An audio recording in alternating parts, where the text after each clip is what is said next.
पिछले एपिसोड में हमने देखा था कि वांग के सामने वो डीमन आ गया होता है। जो डीमन काफी ज्यादा स्ट्रॉन्ग था। वांग उसके साथ बहुत ही बढ़िया तरीके से फाइट करता है, पर तब भी डीमन ने वहां पर वांग को अच्छी खासी टक्कर दी थी। ये डीमन फूजियान का सबसे आखिरी और सबसे ज्यादा पावरफुल कल्टिवेटर था, जिसके ऊपर फूजियान ने अपना सारा दाव खेल दिया था। पर तब भी वांग को वहां पर उस डीमन के अंदर से एंशिएंट गॉड का ब्लड मिल जाता है, जिसका इस्तेमाल करते हुए वांग ने एंशिएंट गॉड के गार्डियन को समन कर लिया था और वो दोनों यहाँ पर मिलकर उस डीमन का खात्मा कर देते हैं, जिस वजह से वो डीमन वहां पर मारा जाता है। इससे तो फूजियान एकदम ज्यादा गुस्सा हो चुका था, जिसके बाद यहाँ से ये एपिसोड शुरू होता है। तो इस एपिसोड की शुरुआत में हम फूजियान को देखते हैं, जो किसी मिस्टीरियस जगह पर आया होता है। वो वहां पर काफी ज्यादा टेंशन में लग रहा था। जैसे वो उस जगह पर आता है, उसे वहां पर एक बहुत ही ज्यादा पावरफुल स्वॉर्ड दिखाई देती है, जिसके अंदर से काफी भयंकर तरीके का ऑरा बाहर निकल रहा था। यहाँ पर फूजियान एक मीटिंग करने के लिए आया, जिसके बाद देखते ही देखते वहां पर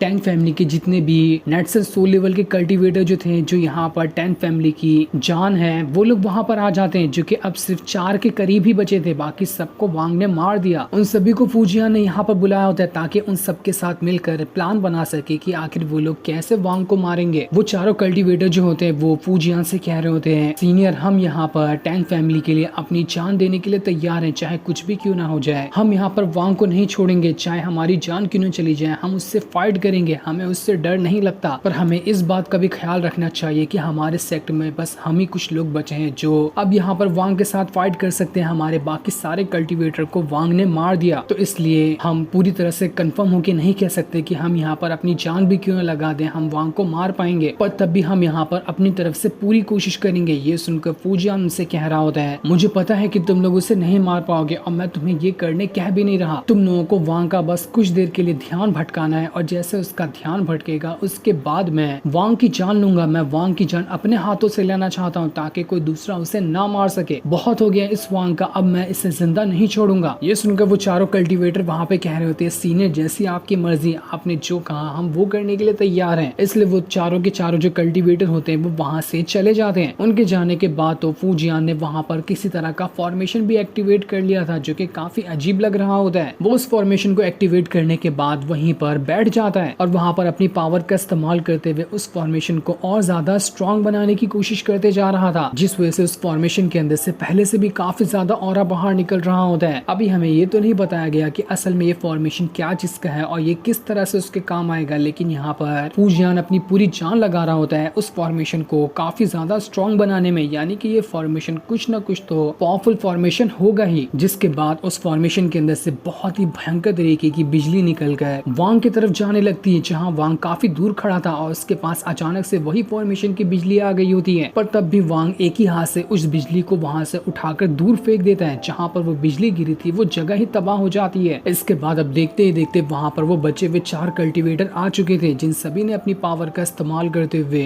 वांग के ऊपर अटैक करना शुरू कर दिया था। ये चारों जो कल्टीवेटर हैं, इनकी पावर बढ़ाने के लिए ही फूजियान ने वो फॉर्मेशन बनाया था। वो फॉर्मेशन इन चारों कल्टीवेटर की पावर बढ़ा रहा होता है, और उसके बाद ये चारों कल्टीवेटर वांग के ऊपर अटैक कर रहे थे। और फॉर्मेशन के आसपास जो 4 फ्लैग लगे थे, वो इन चारों की लाइफ को दिखा रहे होते हैं। अगर यहाँ पर कोई फ्लैग टूट गया, तो इसका मतलब एक कल्टीवेटर मारा जा चुका है। इससे फूजियान को पता चल जाएगा कि उसके चारों कल्टीवेटर मारे गए, या फिर उन्होंने मिलकर वांग को ही मार डाला। जिसके बाद तो वांग और उन चारों पावरफुल कल्टीवेटर के बीच में फाइट शुरू हो गई थी। वो चारों लोग अपनी पावर का इस्तेमाल करते हुए वांग के ऊपर अटैक कर रहे होते हैं, लेकिन वांग बड़ी आसानी के साथ उनके सारे अटैक से बचते जा रहा था। उसने वहां पर अपना प्रोटेक्शन शील्ड बना लिया होता है, इसलिए कोई भी कितना भी अटैक क्यों ना कर ले, वांग को उनके अटैक का कुछ असर ही नहीं हो रहा था। इसके बाद उस शील्ड को तोड़ते हुए वांग ने वहां पर भयंकर सा भवंडर लेकर आ गया था। पर इस चीज से भी वो लोग जो चारों कल्टीवेटर थे, उन्हें कुछ नहीं होता। वो लोग यहाँ पर अपनी जान की बाजी लगाने के लिए आए थे, क्योंकि यहाँ पर वो मर ही क्यों ना जाए, वो वांग को मारने की कोशिश जरूर करेंगे। इसलिए वो लोग दोबारा से अपनी पावर को एक्टिवेट कर लेते हैं, जिनमें से एक ने तो वहां पर किसी तरह के स्पिरिचुअल बर्ड को बाहर निकाल लिया था। उसकी फायर पावर की वजह से वहां पर वो स्पिरिचुअल बर्ड बन गया होता है। इस चीज को देखकर टैंग फैमिली के जितने भी लोग नीचे से ये फाइट देख रहे थे, वो लोग कह रहे होते हैं, ये बर्ड तो बहुत ही ज्यादा कमाल की है। उस कल्टीवेटर ने अपना ट्रम्प कार्ड वाले बर्ड को बाहर निकाल लिया, जिसके बाद देखते ही देखते वो बर्ड वांग के पास आ गई होती है। लेकिन वांग वहां पर कह रहा होता है, जब मैंने तुम लोगों के बाकी कल्टीवेटर को मार दिया 9 में से, तो बस तुम 4 क्या चीज हो, मैं तुम लोगों को भी बड़ी आसानी के साथ मार सकता हूँ। जिसके बाद वो बर्ड जैसी वांग के ऊपर अटैक करने वाली थी, वांग वहां पर अपनी रेड रेड लाइटनिंग की पावर को एक्टिवेट कर लेता है, जिसकी मदद से उसने एक ही अटैक क्या किया था, वहां पर जो वो बर्ड होता है वो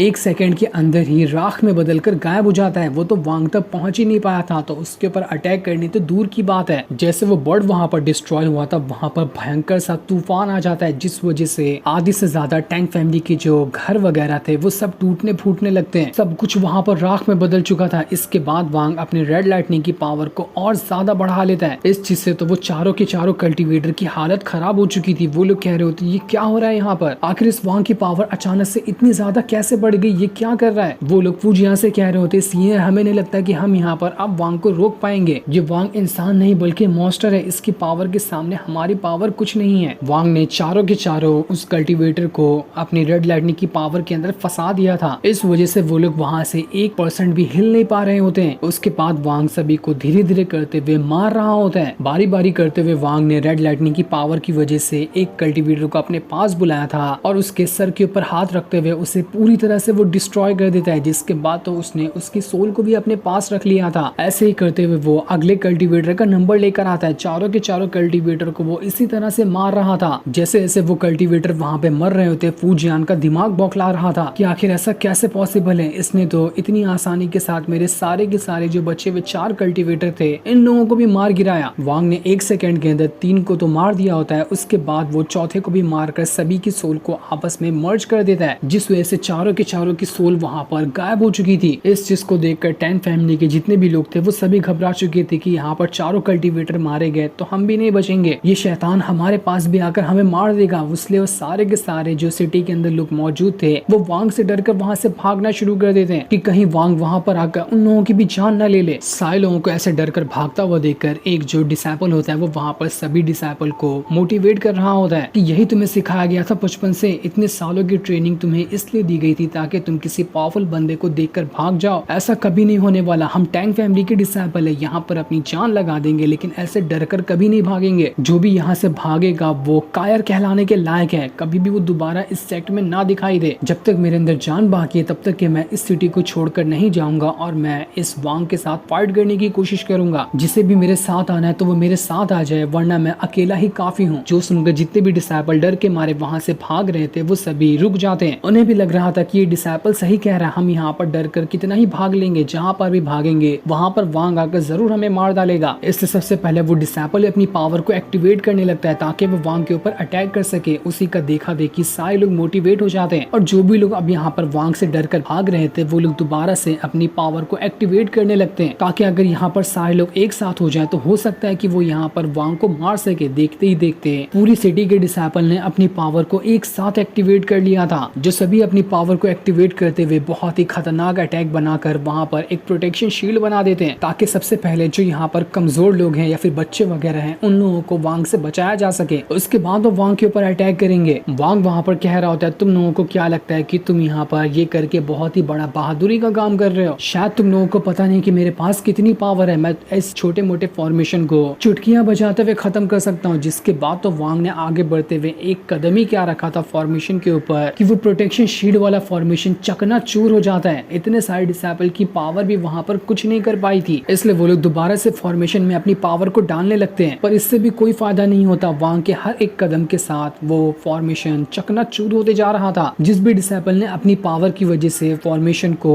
बनाया था, फॉर्मेशन टूटने से अपने आप ही उसकी हालत खराब हो रही होती है। वांग को तो वहां पर कुछ करने की जरूरत ही नहीं पड़ी थी। जैसे जैसे फॉर्मेशन टूट रहा था वैसे वैसे वो लोग अपने आप ही मरते जा रहे होते हैं। पर तब भी कुछ जो डिसाइपल वहां पर बचे हुए थे वो लोग अभी भी अपनी हार नहीं मान रहे होते हैं। वो लोग बस यहाँ पर कुछ देर के लिए वांग को रोकना चाहते थे ताकि यहाँ पर फुजियान आ जाए और यहाँ पर आने के बाद वो वांग की बैंड बजा देगा। वांग भी यहाँ पर बड़े मजे ले रहा होता है इन लोगों के और आराम आराम से अपना कदम रख रहा था ताकि इन लोगों को तड़पा तड़पा कर मार सके। जिसके बाद वांग ने एक ही बार अपनी रेड लाइटनिंग की पावर का अटैक क्या किया होता है, वहां पर जितने भी डिसाइपल थे वो सब के सब एक ही बार में मारे जाते हैं। अनगिनत डिसाइपल को वांग ने बस एक ही अटैक में ढेर कर दिया था। बस वो डिसाइपल वहां पर बच गया होता है जिसने सभी को मोटिवेट किया था, इसलिए वो आखिरी बार अपनी स्वॉर्ड लिए सीधा वांग की तरफ ही फेंक देता है। जिसके बाद देखते ही देखते वहां पर और भी बचे हुए डिसाइपल आ चुके थे। वो सभी मिलकर अब वांग के ऊपर अटैक कर रहे होते हैं। उन लोगों को पता चल चुका था कि वो फॉर्मेशन बनाकर तो वांग को नहीं रोक सकते, इसलिए वो लोग अब सीधा का सीधा वांग से लड़ने चले गए होते हैं। वांग तो वहां पर रेड लाइटनिंग की पावर की वजह से सभी को धूल मिट्टी की तरह उठा उठा कर फेंके जा रहा था। एक एक बार में कई सौ डिसाइपल मरते जा रहे थे वहाँ पर। वांग को पता था कि ये सारा काम फूजियान ही कहीं और छुपकर करवा रहा है, इसलिए वो वहाँ पर जोरदार आवाज में कहता है कि फूजियान, तुझे पता है ना कि तूने किस तरह से मेरी वांग फैमिली को मारा था, मेरे सारे के सारे लोगों को खत्म कर दिया तूने। आज मैं इसका बदला तुझसे लेने के लिए आया हूँ। ये बदला मैं 1-2 गुना नहीं बल्कि 100 गुना ज्यादा लूंगा, और जितना तूने मेरे फैमिली के लोगों को मारा था उससे 100 से 1000 गुना लोगों को मैं तेरी फैमिली के मार दूंगा। तो अब तुम मरने के लिए तैयार हो जा। जिसके बाद वांग ने उन 9 के 9 पावरफुल कल्टीवेटर जिसको उन्होंने मार दिया था, उन सभी की सोल को बाहर निकाल लेता है, क्योंकि वो सारी सोल अब वांग के कंट्रोल में आ चुकी थी। वो सोल बाहर निकलते साथ ही टैंक फैमिली के जितने मेंबर होते हैं उन सभी के ऊपर अटैक करना शुरू कर देती है। यही काम के लिए तो वांग ने सारी सोल को अपने पास रखा था। देखते ही देखते उन 9 पावरफुल कल्टीवेटर की सोल पूरे के पूरे टैंक फैमिली के सभी डिसेबल वगैरह को नोच नोच कर खा रही होती है। जिसके बाद वांग भी वहां से फूजियान की तरफ बढ़ना शुरू कर देता है। जो सीन दिखाते ही ये एपिसोड यहीं पर एंड हो जाता है।